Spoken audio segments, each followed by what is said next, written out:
AgriBusiness brought to you by SureCrop, quality liquid crop nutrition delivered right to your farm. Good morning and welcome back to the show. We're at the Tulsa Farm Show. Got outside of Kansas and stumbled upon something I think is really kind of cool, solar feeders, and we're joined by John. John, thanks for joining us this morning. Thank you. John's the president of Solar Feeders out of Arkansas, is that right? That's right. I saw you when I was standing up there and I thought, man, that's really kind of cool technology. We get a lot of sun, don't get a lot of rain, but we get a lot of sun. How'd you come up with the idea? We actually, one of our partners, who's our VP of manufacturing, he owns a sheet metal shop. He was at a show just like this, met a guy named Hugh Wayman who owned a patent for our medium-sized feeder, which is on the other side of this. It's the same setup as this one, and he had actually been welding every piece together as one big box. Wow. And he had asked Andy to help him manufacture some of them because they were taking about a month and a half to build at a time. And so Andy started helping him to make more bolt-on pieces. So it's not a single piece anymore? It's not a single piece anymore.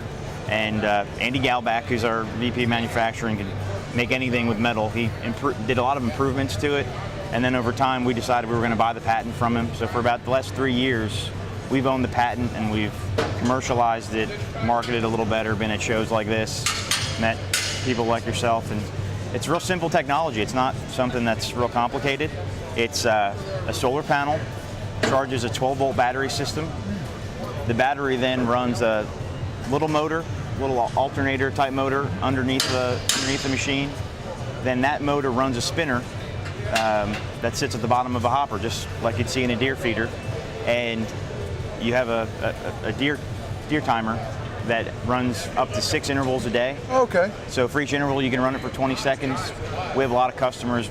Most don't run it for more than 8 seconds. Right. And so anything from grains to dry or wet to large pellets.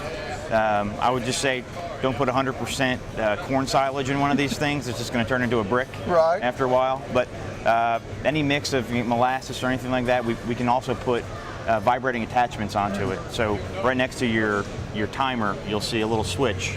And so if you know it's going to be a little sticky, maybe a wet feed, you just turn that like vibrator a wet on. distiller grains or something like that? Something like that, right. Absolutely. And it'll shake the hopper while it's spinning, and it'll make sure everything's flowing down through the walls of the feeder correctly. So this keeps you from having to drive out in the field and feed in the morning and afternoon? It saves you time. So you're filling it up. We have a lot of people, a lot of our customers, even a lot of our dealers that have ranches. They'll actually go out to the feeder every day, press the test button, which will let it run for their 3 to 8 seconds, and then that way they can monitor how their animal's health is, and then they can also not have to get out of the truck anymore that day. We also have people that can just see it from their kitchen, making sure that it's spinning when it's supposed to, making sure there's still feed in there, and that's what they do. These smaller sizes, we have three default sizes. The 2 smaller sizes are highway safe. They have a removable tongue, so once you get it out to the pasture, you set your 4 stabilizing legs down, pull the tongue out, put it in the back of the pickup, slide it under the feeder, whichever you prefer. Set your timer, and we also have a shut-off gate. So once you disengage the shut-off gate, it'll feed. John, hold on. I want to finish up here. We need to take a quick break if that's all right. And when we come back, we'll finish up with John and solar feeders. You're watching Ag AM in Kansas from Tulsa, Oklahoma this week. We'll see you in just a minute.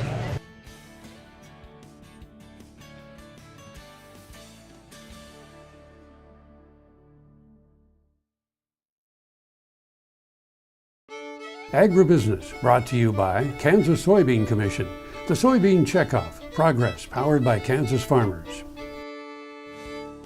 Thanks for staying with us. John, thank you for staying with us this morning. No problem. Before we went to break, we were kind of talking about how you can travel, set it up, and all that other stuff. The settings on the feeder, can you decide how much you want to feed? Absolutely. I mean, if you put it in a big bunk or something like that, I mean, can you set, I want to drop 40 pounds? If you want 2 pounds per head and you have 20 head around one of our medium size, you have then 80 pounds. Typically in 3 seconds you get 15 pounds, depending on the height of the spinner, which is also adjustable. So then you set it for how many seconds that takes to get you to your desired amount. There's never any waste, because whatever you put out at, say, 6 a.m., within 15 minutes, the feed trough is clean. Right. So if you start getting rain later on that day, you don't have to worry about it. We have drain holes.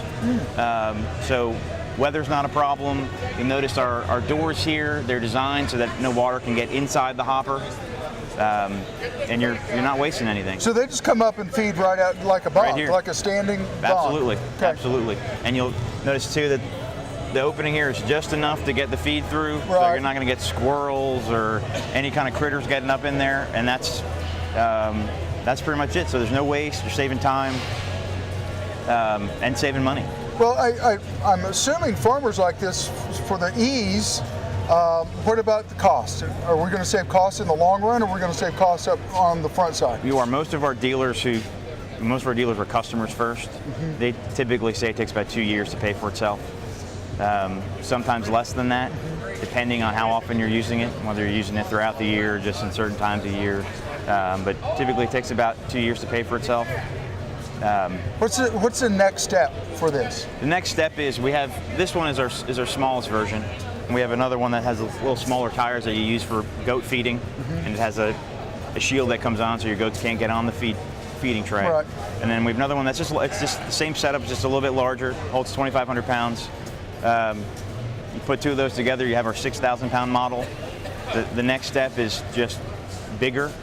The next one's going to be 24 feet long. Wow. With 4 setups, hold about 10,000 pounds of feed. Wow. That one probably won't be a trailer. It'll probably be more of a skid steer, Right. or a track, but you can still then move it around to different parts of your pasture. Yeah, so if you've got cows grazing different parts of a pasture, hook it up and pull it over. Yeah, you can pull it over to somewhere else, so you never have to worry about muddying up a certain part of the pasture, letting grass grow.